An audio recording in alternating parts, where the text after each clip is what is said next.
meron po siya mga pinalabas sa ating pong sa social media, sa Facebook, more particularly na mga video na sinasabi niya na kaya daw niyang manipulahin ang ating vote counting machines, at sinasabi rin niya na meron daw mga backroom program na kayang gawa ng paraan ang lahat ng ang eleksyon. At in fact, nagpakita pa siya doon sa pangalawang video niya ng actual na minamaniobra niya ang halalan. Ito po ay napaka-dangerous, napaka-mapanganib. Maliban sa misinformation, napaka-mapanganib po ito sapagkat isipin nyo, ngayon palang kinukondisyon ang isip ng sambayanan na pwedeng gawa ng paraan ng ating pong halalan, at sa isang banda kung siya ay tumatakbo, isipin nyo rin, kung bigla siyang manalo, sasabihin dahil sa produkto yan ng kanyang pagmamaniobra, o kaya naman pag natalo, sasabihin niya na minaniobra ng iba yung resulta ng ating pong halalan. Hindi po papayag ang COMELEC. Ito po ang kauna-unahan na kaso na final ng Task Force KKK laban sa cybersecurity, sa issue ng cybercrime, and at the same time, sinabi rin po sa atin ng task force na magpapan sila ng formal na disqualification case laban sa naturang personalidad, and at the same time, magpapal din ng disbarment case sa ating pong Integrated Bar of the Philippines. Nalaman din po namin na siya pala isang accountant, and therefore magpapal din po ng karampatang kaso para ipatanggal ang kanyang lisensya sa Professional Regulatory Commission. Gusto natin patunayan po dito na hindi basta-basta pwede ka magbigay ng kahit anong pananalita na nakakasira sa kredibilidad, hindi lamang ng institusyon, kundi ng ating halalan, lalo-lalo na. Hindi po pwede magbibigay ng pananalita na, ay, si COMELEC Chair Garcia? Pwede dito yung lakasan, tapang-tapangan, at pagkatapos hindi mo haharapin yung consequence ng iyong ginagawa. Hindi po ang COMELEC po ang tinitira niya dito, kung hindi ang buong proseso at integridad ng ating pong halalan. Hindi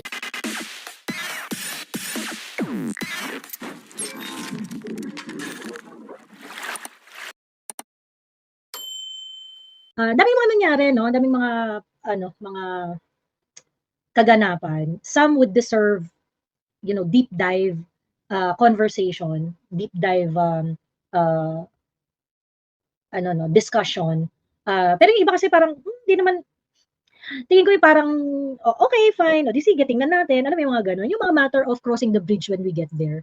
Ayan, okay. Well, Miss NG, hello. Ringson Renzo, hello. When kaya Joey versus Benji Contreras? Alam niyo ba, binlock niya ako? Binlock niya na ako. Ang garap pala kasi ni Benji Contreras eh. Kaso nakakatawa, nangyari pa yung kay Benji Contreras at the time na babantayan namin ng mga nagpapakalat ng fake news, di ba?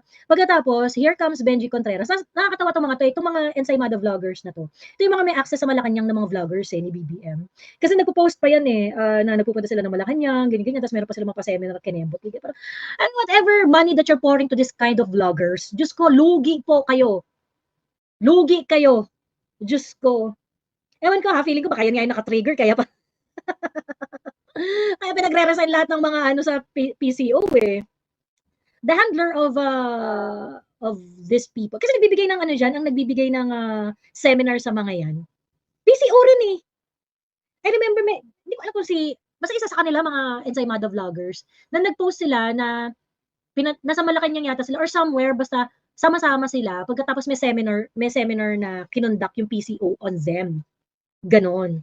Pinamarienda nyo pa to, pinamasahihan pa niya pa to for sure. Tapos mga quality ng vlog nila, no? Diyos ko, kakaloka. Anyway, binlock ako niya ni Benji Contreras. Ito naman mga balls yung mga yan, hindi naman kaya makipag-toe-to-toe niya ng discussion pagdating sa mga national issues. So, tatawa ako. Pero may kay Thea Tan, Diyos ko, makatatanga talaga. Kaya nakakatamad replyan yung mga yun minsan kasi parang, Diyos ko, ba't sobrang tatanga nyo? Kasi 'di ba hinihingi ng Supreme Court yung enrolled bill at saka yung original copy ng GAA yata. I think 2 documents, yung original na yung enrolled bill at saka yung original copy ng GAA 2025. Yun yung gustong makita ng basta 2 documents, and itong sila Thea at saka yung mga kausap sa comment section niya. Sabi ko na, DD shit na hinihingi ng enrolled bill, hindi kaya hinihingi yung BICAM report. Ay, ganon. Hindi naman daw hinihingi yung BICAM report, tapos parang bakit daw tayo tuwang-tuwa na hinihingi yung original copy ng enrolled bill. Hindi naman daw hinihingi yung original copy ng BICAM report. So bakit daw natutuwa yung mga ba't daw natutuwa yung mga DD shit doon sa order na yun ng Supreme Court? Diyos ko! Sobrang kung meron kayong kakilala na yung papuntahin nyo dito ng Makonyatan. Kaya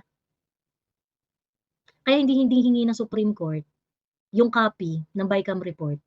dahil merong certified true copy na sinubmit yung mga complainant.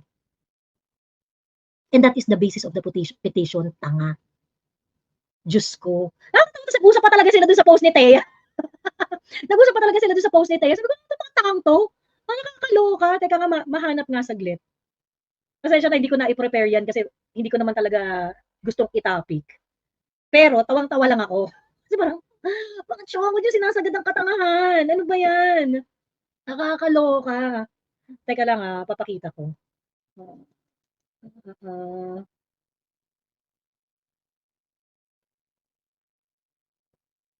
Eto. Wait.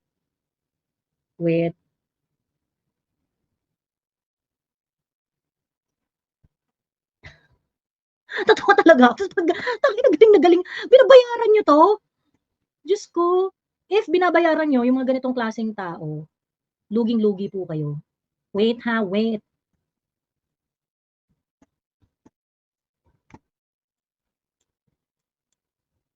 Wait, sorry.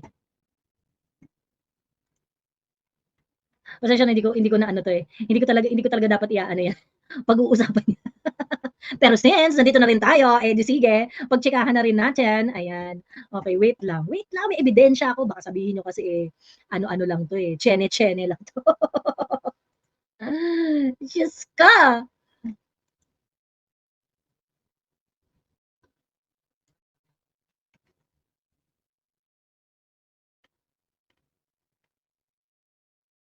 Tagal naman. Lumabas na ba sa'yo?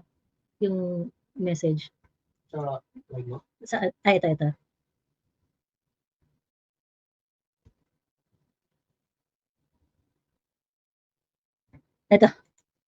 Ito na. I-share screen ko na. Ito na. Ito. Sabi nila, biglang natahimik ang mga DD shits about BICAM report. Perhaps sobrang pahiya to the max when the SE requires the original copy of GAA 2025 and GA Enrolled Bill 2025 only. Tapos, looking for this info. Do you have the link? Okay, naghanap pa si Tanga, no? So, naniwala naman siya dito. Diyos ko, you just have to look at the order, Thea. Diyos ko, ayan. Okay. So, binigay yung link. So, yung link na yun naman talaga yung hinihingi, no? GAA 2025 tsaka Enrolled Bill 2025. Ayan. Nakita ko yan kahapon, shared by DD Shet in a picture form. Yung about February requiring Senate to answer in attention. Tinanong ko where's the BICAM report, biglang naglaho. Tayo na nag-usap yung parehas na tanga. Nag-usap yung parehas na tanga, nakakaloka. So parang feeling nila, napayaro yung mga DDS dahil hindi raw naman daw hinihingi ang copy ng BICAM report. Wala talagang alam tong mga to, no? Kaya hindi hinihingi yung copy ng BICAM report kasi certified true copy yung sinubmit nila. So bakit hihingi at isasama sa order? Mga tanga. Diyos ko. Yan napapala, pag DD shit kayo ng DD shit, ayan, bumabalik sa inyo yung shit. Tatangan nyo kasi. Diyos ko, laban na laban, ang tatanga naman, di ba? Huwag ganon, mga Bex, huwag ganon. Ayan, okay. Hello, Gerald Christian. Teka, nasa na ba tayo? Ayan, ito si kay Ringzon Renzo pala tayo. Tapos Chito Garcia, hello, Onin Ram, Marivic Trinidad, Gerald Christian, Domingo Salud, Jr., ayan, Rio, Llanera, Falco, Antonio, Misa, Chacha Kival, GA, Jovelyn I, Jennifer, let's go. Cruz Maria Soledad, ayan, puyatan yan. Daki, Emelita Gonzaga, yan. Niha, na ating member sa YouTube channel ko. Ayan, maraming salamat sa pagmapa-member at sa pagiging pagiging part ng ating Joie de Vive team sa YouTube. Ayan, thank you very much. Alam niyo naman, no, ang pagsuporta niyo sa akin sa YouTube is something that is really, really very helpful. Your support in YouTube ay it really makes me do this sustainably. Ayan. Happy fam! Hello. Myra Otchon, hello. Amador Ariate, currently listening din sa FB, sabi niyan. Oh, sa FB, wala ko sa FB. Baka merong ibang nagre-stream, no? Well, I do not mind kung kunwari may magre-stream ng live ko sa FB. That's okay. That's perfectly fine. Go lang. Ayun. Asa na ba tayo? Ayan, babaylan ng Davao, Charis de la Torre, Jane One Vlogs, Francine Ibanez, Candy Feliciano, Raven May, Khalil Angeles, maraming salamat sa pa-super sticker. Maricor Felix, bakit ako naiiyak? God bless this Joe. Ganda nung song, ano? Ganda nung song. Ayun. Wala nang notification sa live ko. Ayan. Victory is near. Ayan, dami nyo na, no? Hindi na ako makahabol. Ayan, teka, message ko lang si Ate Ging at sinasabi niya ay hindi nagno-notify sa kanya ang live ko. Mabilis lang.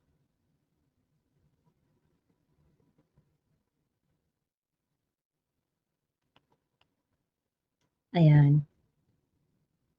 I love the earrings. Oo nga, ito yung aking ibon mang may layang lumipad.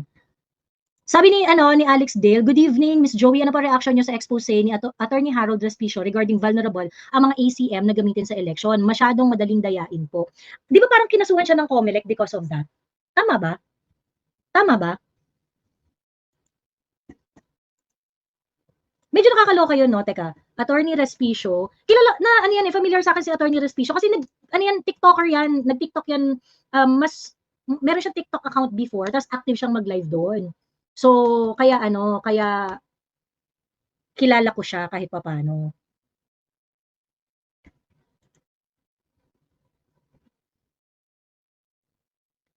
Eto. Sige nga panoorin. Sige, simulan lang muna natin dito, ha. Kasi nakakaloka to, nakakaloka. So, kinasuhan siya ni George Garcia. Tama po namin yung ACT. Naman siguro mas maganda po kung i-assess natin Ano po, ito po yung papayag na.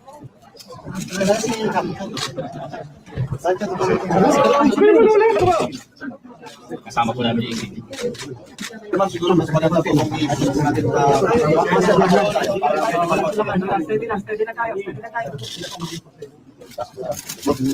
Pwede lang.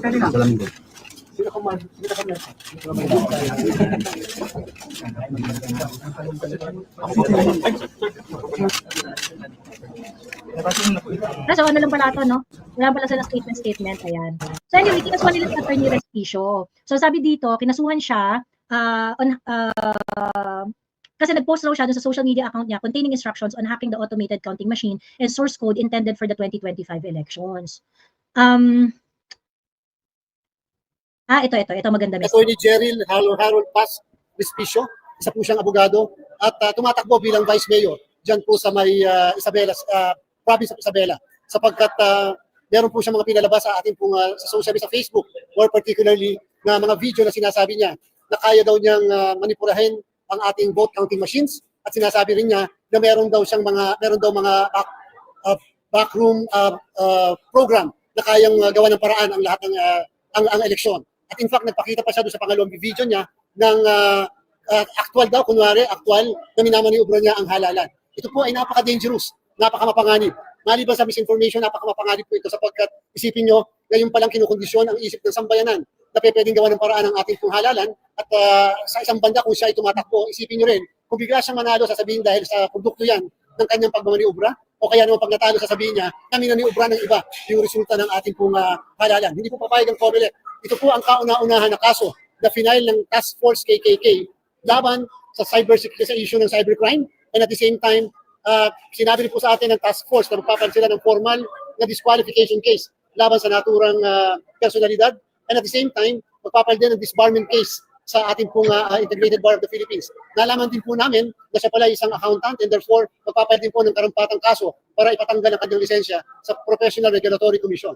Gusto natin patunayan po dito na hindi basta-basta pwede kang magbigay ng kahit anong pananalita na nakakasira sa kredibilidad hindi lamang ng institusyon, kundi ng ating halalan lalong-lalo na. Hindi po pwedeng magbibigay ng pananalita na si COMELEC Chair Garcia. Pwede dito yung lakasan, tapang-tapangan at pagkatapos hindi mo haharapin yung consequence ng iyong ginagawa. Hindi po ang COMELEC po ang tinitira niya dito, kung hindi ang buong proseso at integridad ng ating pong halalan. Hindi po papayag ang COMELEC sa mga ganito. In fact, gusto namin sabihin, ganito rin ang gagawin ng Task Force KKK, whether yung sasabihin, ilalagay sa social media, o yung misinformation, or disinformation, or fake news, ay against sa isang tao, against sa isang kandidato, against sa isang political party or party list, o against sa mga botante. Ang task force po ay poprotektahan kung ano yung tama at makatotohanan lamang. So ito po yung simula pa lamang. Gusto natin sabihin sa lahat na sana mag-iingat naman tayo sa ating pong mga nilalagay sa ating pong social media. Once you click, permanente na po kasi yan. Huwag din sabihin sana na napaka-onion skin ng COMELEC. Hindi po yung pagiging onion skin. Sinabi na po natin, lalabanan natin ang fake news, ang misinformation at disinformation. Ito po, ipagpapatunay ng paglaban na yan. In fact, pina-take down na po natin yung mga posts niya. Well, hindi nyo na po makikita yan sa Facebook sa kasalukuyan. Pero properly save na po yung lahat ng mga na-post niya, yung mga video at yung po yung mga ebidensya na naipresenta natin sa City Prosecutor's Office ng Manila. OMG! Oh my God. I'm just so glad that they did this to a lawyer. Grabe. Okay. Ang daming issue nito. Ang daming problema nito. Base sa statement ni COMELEC Chair Garcia, bawal daw na magsalita ng ineme-ine. Na ikasisira, dapat makatotohanan at pawang. Who's going to arbitrate the truth? Who's going to say na yan totoo yan na hindi yan totoo? Ayan na naman sila. Diyos ko, ayan na naman sila. I'm just so glad that he's doing this to a lawyer, and I hope Attorney Respicio is not going to take this sitting down.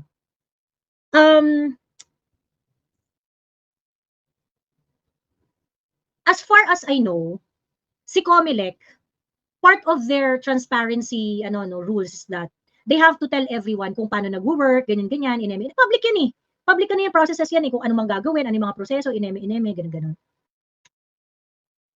And I'm not so sure, pero techie guy kasi itong si Attorney Respicio eh. Kasi super techie yan eh. Napapanood ko yung content niya sa TikTok eh. Super techie guy kasi talaga yan. I haven't seen exactly yung content na tinutukoy nila, buo, kung ano yung sinasabi niya dun sa content niya. Is he guiding people to hack or things like that? I'm not so sure kung ano yung eksaktong inano niya doon.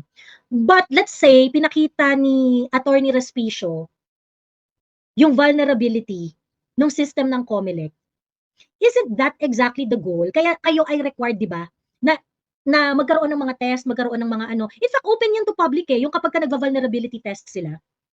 Kapag yung parang meron silang mga test na ginagawa, tinetest yung mga machines, ganyan-ganyan, paano yung mga I remember this so clearly because in the previous election, meron pang mga ganyang invitation eh, na kapag kasi COMELEC magte-test na ng mga machines nila, they are inviting everyone.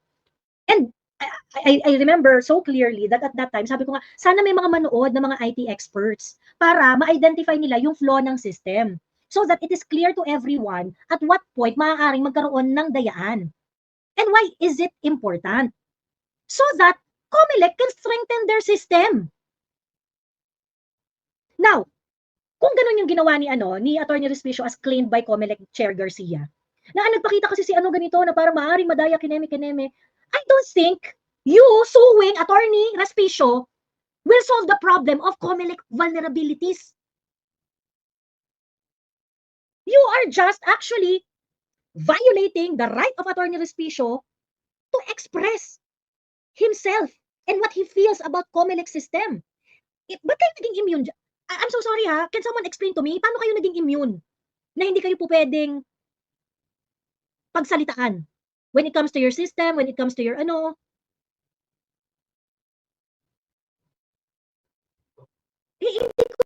ko gets. Kapag dinimanda niyo ba si Attorney Respicio dahil pinakita niya kung paano kayo, kung ano yung mga vulnerabilities ng system ninyo, ganyan-ganyan. Will that solve the problem in COMELEC? In fact, okay. Sabihin na natin, kasi mga abogado naman yan sila, sila Chair Garcia, and yung ibang mga abogado dyan sa COMELEC. Sabihin na natin na meron talaga kayong nakitang basis para idemanda. Let's look at the second scenario, ha. Let's look at the second scenario. Let's give them benefit of the doubt. And the benefit of the doubt, that benefit presumes na meron nga silang na-violate na rules or whatever na hindi po pwedeng gawin yon. Kasi first na situation natin, I really feel that it is part of the duty of a private citizen who's knowledgeable on the matter na sabihin niya kung anong nalalaman niya at express niya kung anong vulnerabilities ng sistema ng COMELEC because it is something that COMELEC should be alerted on. Okay? Ngayon, doon tayo sa pangalawang scenario. Yung pangalawang scenario is, let's give them benefit of the doubt. Sabihin na natin na si COMELEC ay merong, ang tawag dito, basihan para idemanda, legal na basihan para idemanda si Attorney Respicio. Okay. Kung nagdemanda kayo, but at the same time, you are addressing the issues, the vulnerabilities that was raised by Attorney Respicio, ina-address niyo yun at the same time, pagkatapos dinimanda niyo siya. That I can understand. Sobrang sensitive ninyo, pero at the same time, kasi wala namang basis yung ginagawa ni Respicio kasi ina-address naman na namin yan. Imposibleng mangyari yung sinasabi ni Respicio kasi ganito yung ginawa na namin system bago pa niya sabihin yan. So, ma-demonstrate nila na what he is doing is really malicious. That I can understand. But if they're just going to sue Attorney Respicio without addressing yung mga issues na ni-raise ni Attorney Respicio tungkol sa vulnerability ng mga voting machines ng COMELEC, then we have a problem, Houston. Because probably Attorney Respicio was able to hit a nerve there. Baka may basis yung sinasabi ni Attorney Respicio. Ngayon, kayo COMELEC, ang trabaho ninyo is to assure the Filipino people that you would be able to conduct a fair and clean elections. By suing Attorney Respicio, does that make the election clean and fair? Does that address the issues that were raised by Attorney Respicio? Hindi ba dapat ganun po yung pagtanggap nyo dyan sa mga issues na yan? Diba? Hindi ba dapat ganun yung pagtanggap nyo sa mga issues na yan? Ayun. Grabe, hindi na ako makaano sa, malamang mangyayari kay BBM, nangyari kay Zelensky. Ayan. Joey, abot ba tayo ng 5 to 7 hours tonight? Gagawa na ba kami ng kape? Magtimpla na kayo ng kape. Mukhang mahaba-haba ito. Ayan. Ayan. So yun, nakasama ang BICAM report at hindi yung GAA, BICAM at enrolled bill. Sabi kasama ang BICAM report at hindi yung GAA, BICAM at enrolled bill yung hinihingi ng SC. Ano yata GAA at saka ano,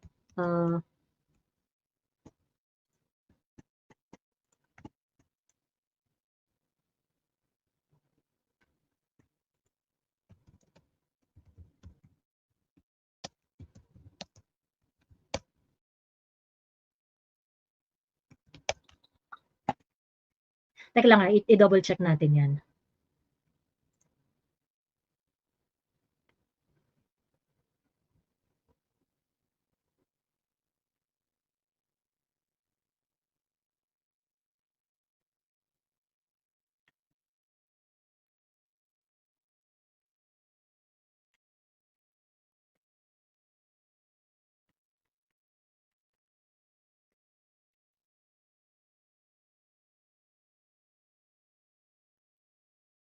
Original copy of 2025 General Appropriations Bill and GAA 2025 Enrolled Bill. Yun talaga yung hinihingi ng Supreme Court. Yun talaga yung hinihingi ng Supreme Court, Nicholas. GAA, tama yung sinasabi nila doon sa pinagkukwentuhan nila, na ang hinihingi talaga ng Supreme Court, GAA 2025 at saka GAA Enrolled Bill. Yun. Ang problema, minamasama nila na hindi hinihingi yung BICAM report.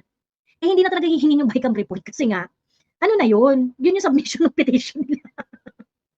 Certified to true copy yung meron sila. Ayun. Okay. Well, anyway, so yun na nga, no? So, worried ako dito. Kasi, I think, COMELEC Chair Garcia is overstepping. Overstepping sila. I'm so glad na, well, not very glad to, but at least they did it to someone who can amply defend himself. And I hope sabi ni Chito Garcia, si Attorney Jerril Harold Respicio ay ginigipit ng bangag government. Ipapadisbar daw siya dahil binisto niya ang dayaan sa COMELEC 2025. Alam mo, sa totoo lang, yung ganyang pag-uugali ng COMELEC, they are giving credence to what Attorney Respicio is saying. Diba?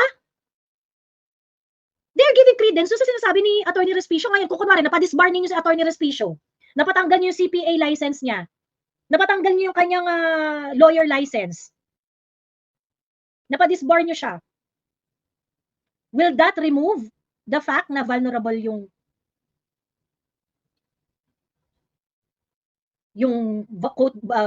counting machine ng at saka yung mga transmission ng mga data ng COMELEC? And this is really scary kasi sobrang so ginagaslight tayo ng ng COMELEC eh. Ginagaslight tayo ng COMELEC eh. Your answer, COMELEC Chair Garcia, your answer should be something like this, okay? Yung mga sinasabi ni Attorney Jerril Harold Respicio, yung mga sinasabi niya ay walang katotohanan. Walang yung mga vulnerabilities na tinutukoy niya, yung mga prosesong sinasabi niya, hindi niyo kami mahahak sa ganyan-ganyan lang. Meron na kaming sistema kung saan, kung paano namin malalabanan yung mga ganyang klaseng kinembot. Diba? Yung sinabi ni ano ay walang basihan because of A, B, C, D, E, F, G. Ito ang aming security measures. Hindi ito basta-basta makikembot ng kahit sinong emirate dyan. Nagigets nyo ba? Ang sagot dapat ni COMELEC is, kung ano man yung sinasabi, nire-raise na red flags ni Attorney Respicio, meron niyang karampatan na security measures para hindi kayo mag-worry na madadaya ang eleksyon. Yun ang first na sagot nyo dapat, COMELEC. Okay?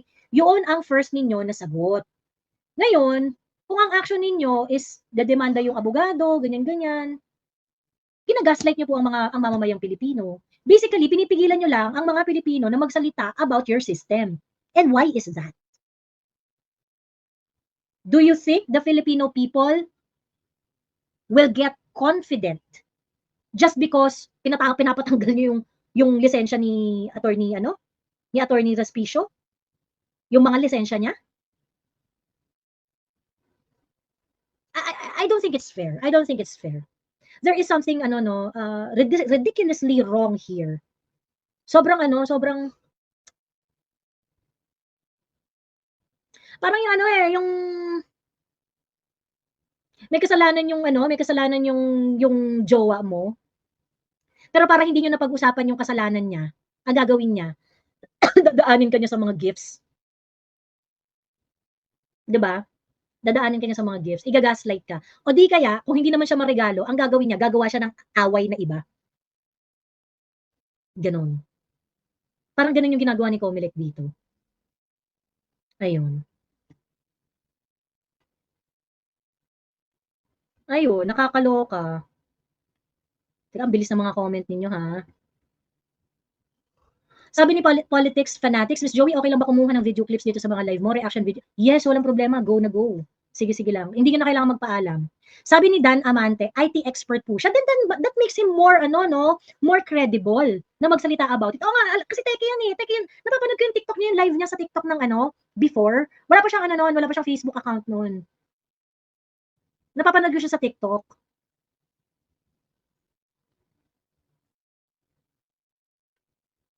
Sabi ni Happy Fam, actually na-content din niya ni Jojo de Guzman at pwedeng i-manipulate ang result at ang pag-operate ng machines at bakit hindi naglabas ng video info para sa mga botante ang COMELEC. Hindi dapat pinabura ng COMELEC yung pinost sa FB ni Attorney Harold Respicio. Bakit mo pinabura, George? Guilty? Actually, nakakabahala. Sabi ni Carlex Crespo, nakakagalit ang COMELEC, mga wala namang IT experts sa kanila, kung makapagsalita, akala mo ang daming alam sa technology. And tingnan natin I'll try to look for the COMELEC. May required dyan yung you have to certain period before the election, they will have to conduct a mock election. Pagkatapos, makikita, iniimbitahan pa yan yung, I don't know, maybe they change their rules. Pero required yan na meron kang mga bystander na mga tao na titingnan yung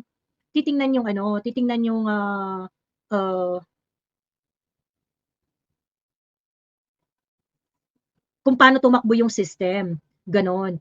And when you talk about technologies like this, I'm pretty sure alam to ng lahat ng mga nasa corporate, lalo na yung mga nasa corporate na gumagamit ng mga information technology infrastructure, ganyan. Na you have to audit your information technology infra to understand kung saan ka vulnerable doon. Itong ginagawa ni COMELEC at merong mga private citizens na nagko-comment about it, ganyan, merong mga nagsasabi, ganyan. Buti nga si Attorney Respicio, may mukha siya nung kino-comment niya yun na nag-identify siya ng mga vulnerabilities nito. 'Di ba? Kasi kung yung sinabi ni Attorney Respicio ay na-follow ng isang ordinaryong tao, ibig sabihin ganun ka vulnerable yung system ninyo. Na ganun kayo katakot na yung sinabi ni Attorney Respicio tungkol sa vulnerability ng counting machines ay although yung sinabi ni George Garcia kanina is that parang ang thrust ng the way I understand it yung thrust ng pagkakaso nila is that nagpapakalat ng misinformation si Attorney Respicio. Ganun yung sinasabi niya. Ganun. And I find it really weird kasi you just don't stop. Ito yung sinasabi ko na when it comes to the topic of misinformation, fake news, and whatsoever, ang problema sa government, lazy. Sobrang lazy. Chair Garcia, your job again is to assure all Filipinos na ang makokonduct na eleksyon is going to be clean and fair. Tapos sinasabi niyo na nagpapakalat ng maling impormasyon si Attorney Respicio at gusto niya siyang mawalan ng kliyente. Baljakin niya siya ng bonggang-bongga by debunking every points that he raised during his live ba yun o Facebook video? Baljakin niyo siya. Gusto niyo siyang mapahiya? Baljakin niyo siya. Bakit siya misinformation? Anong part ng kanyang content yung hindi tama, nagsisinungaling at malicious and whatsoever? Isa-isahin ninyo. Ang problema kasi, ayaw niyong sumagot ng matino. Ayaw niyong sumagot ng matino, ayaw niyong isa-isahin yung mga sinasabi niyong fake news kuno para magkaroon rin naman ng opportunity yung sinasabihan niyo ng fake news na makapag-explain. Diba? So ngayon, kung kunwari meron kayong sinagot, meron kayong na-corner, pagkatapos hindi na makasagot yung ibang side, o di makikita ng mga tao kung sino pala gawa ng kwento dito. O di masisira ninyo si Attorney Respicio. Mawawalan siya ng follower, mawawalan siya ng Diba? Sabi ni Jimmy Villamor, bakit nataranta si Garcia? Ngayon, yan na ngayon nagiging tanong ng mga tao. Bakit nataranta kayo? Diba? Bakit nataranta kayo dun sa ni Attorney Respicio? Sabi ni attorney, IT specialist siya at marunong manghack. He even explains paano pwede makompromise yung data sa balota. Yun nga kaya nga dapat ang sagot doon ni Comelec is, how are you going to protect the system from hackers? Diba? Dapat tinake yun ng Comelec na, number one dyan, tinake yun dapat ni Comelec tinake niya yun seriously because that would be a very, kung kunwari, legit naman talaga yung sinasabi ni Attorney Respicio. If it's not just a mere misinformation at legitimate talaga yung mga na-identify na kahinaan ni Attorney Respicio, yung duty ng Comelec is to inform the public na no, yung mga niraise na issue ni Attorney Respicio is something that we already addressed. Naglatag na kami ng mga security measures on how to ensure na hindi mangyayari yung sinasabi ni Attorney Respicio na pwede makompromise yung data sa balota. Okay, that's the first order of business. Okay, second, if you think that Attorney Respicio violated in the course of identifying vulnerabilities of Comelec, sa tingin ninyo merong violate na batas or whatever itong si Attorney Respicio, di kasuhan niyo siya at the same time. But, meron bang ganon? Meron bang ganon ng Comelec? Meron ba silang, kasi yung sabi kanina ni it's misinformation. Kahit anong misinformation lang yung sinabi ni Chair Garcia Parang hindi rin naman niya binigyan ng credence yung content ni Hindi niya binigyan ng credence yung content na legit yung sinasabi ni, dun sa sa content niya, ni Attorney Respicio, sasabi niya misinformation yun. Diba? Ayun. Kaya kinukuha full details sa mga tao sa ayuda. Correct. And all of these things, kunwari ikaw, Chair Garcia, hindi ka naaalarma na putang ina lahat ng mga politiko pagka nagpapaayuda. Lalo na yan si Mix Nograles, ang daming mga kumakalat niyang papel na pag nagpapapirma, merong present number. Hindi kayo naaalarma doon, Comelec? Putang ina niyo pala. Tapos ang gagawin niyo, dedemanda niyo yung mga private citizen na kino-call out yung mga ganyang klaseng mga gawain.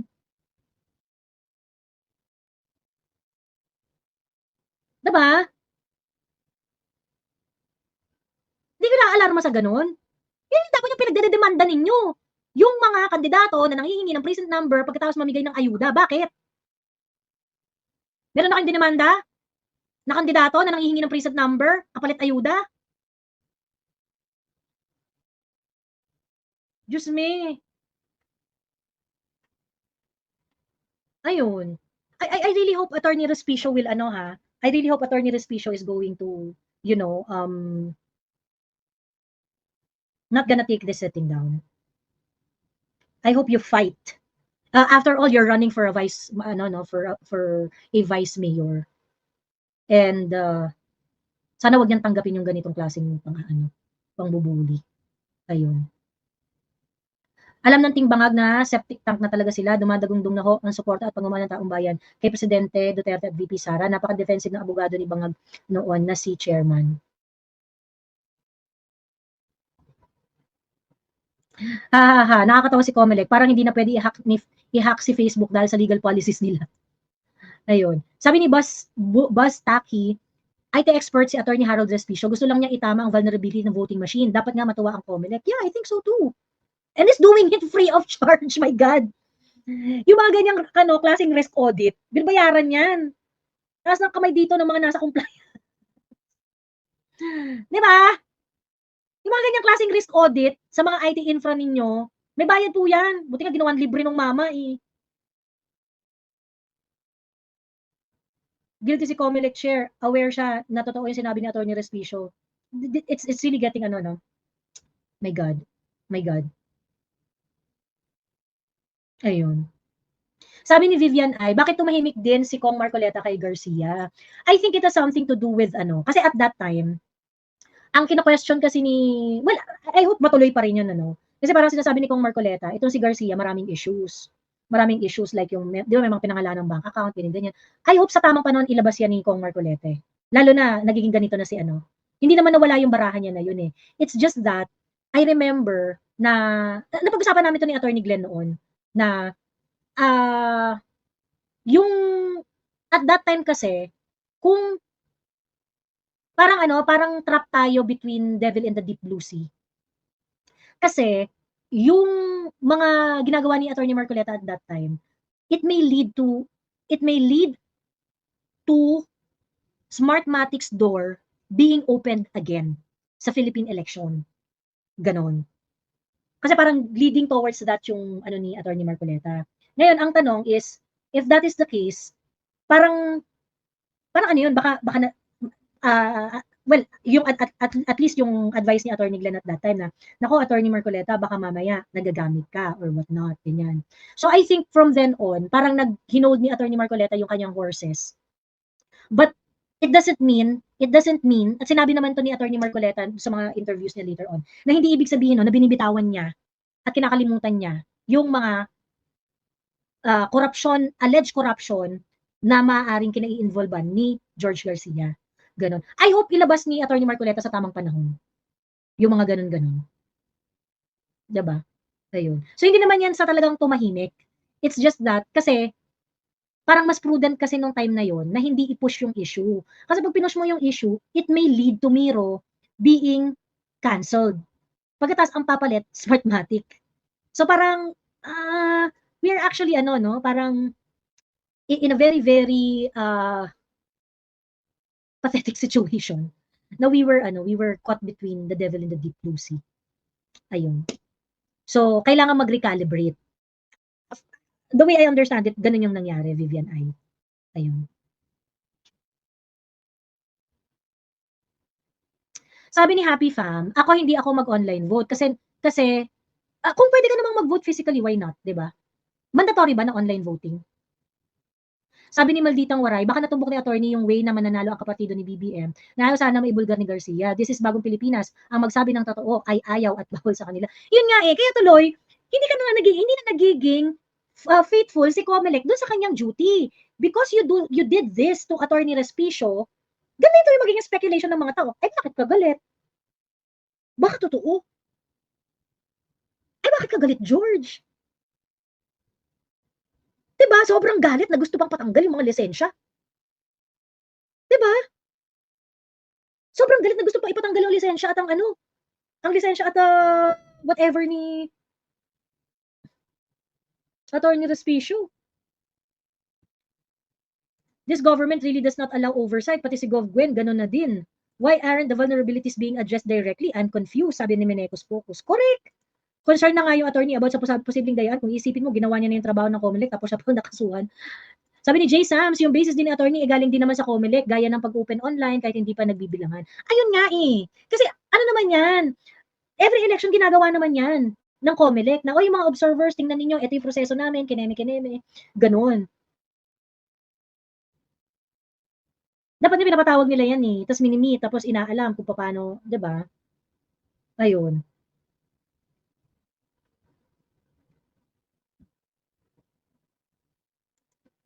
Hindi na magagamit ni ano. Ate Joey, sa akin, insure ko lang ang aking family sa Pinas. Insure na ipanalo ang PDP.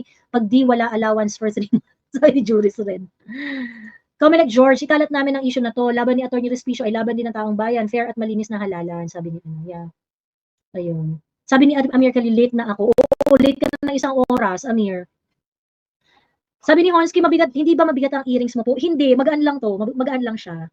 Ayan. Yung mga pinipili kong earrings sa mga dito, magagaan lang kasi syempre malalaki nga. So super lightweight lang para hindi masakit sa tenga. Pero pagka medyo matagal-tagal na rin, like baka siguro whole day mo nang suot, mararamdaman mo rin yung weight kahit sobrang magaan lang niya. Pero hindi naman masakit. Ano po shampoo mo, Miss Joey? Iba-iba. Kada buwan, iba-iba. Pag naubos, iba-iba. Ayan, okay.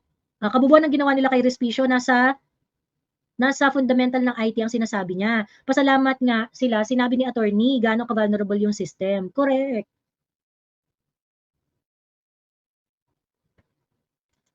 Baka hindi matuloy ang election, sabi ni Vivian ay.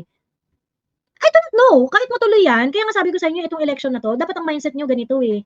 Kaya nga sabi ko, yung mga, meron pa mga sinumpang galunggong dyan na nagsasabi na, nakaka-DDS din na, basta tinaas ni Tigong, ginigits minamak nila yung Dutertista vote, yung i-vote mo straight yung PDP. Yung gano'n, minamak nila yung gano'n, yung parang hindi na gumagamit ng utak, yung mga ganyan. Mga tanga rin eh, sobrang mga tanga rin eh, yung mga gano'n. Ang sinasabi ko nga, ang basis ng Dutertista vote is basically you acknowledge the fact that yung election talaga na to is not gonna be 100% clean. Kaso nga lang, syempre, kahit pa sabihin mo na hindi 100% clean ang mga elections, yun, lalo na pagdating sa national result, di ba? Pagdating sa national result, meron pa rin malaking part dyan na talagang nape-preserve yung voice ng mga tao. Okay? Ngayon, kaya nga ang dapat, ang attitude natin towards this 2025 election is to ensure that we are going to win by a landslide. Kasi nga, dapat, ang iniisip natin, ang kalaban natin dito, yung fact na kalaban natin ang Bongbong administration, mga yellows, pinks, okay? At dayaan. Yun ang mga kalaban natin dyan. So ngayon, if ang kalaban mo sa eleksyon ay ganyan kalaki, does that give you a luxury para, ay, sino pipiliin ko? Ay, ito, mas magaling to, mas cute to, mas maganda hubog ng tenga nito. Ay, mas maganda educational attainment nito, kineme. Ganyan. You think you're going to have a fighting chance kapag naging ganun yung approach mo sa eleksyon? They try to make it appear as if meron ka talagang choices this election. Sa totoo, wala kang masyadong choice sa election. Wala kang masyadong choice.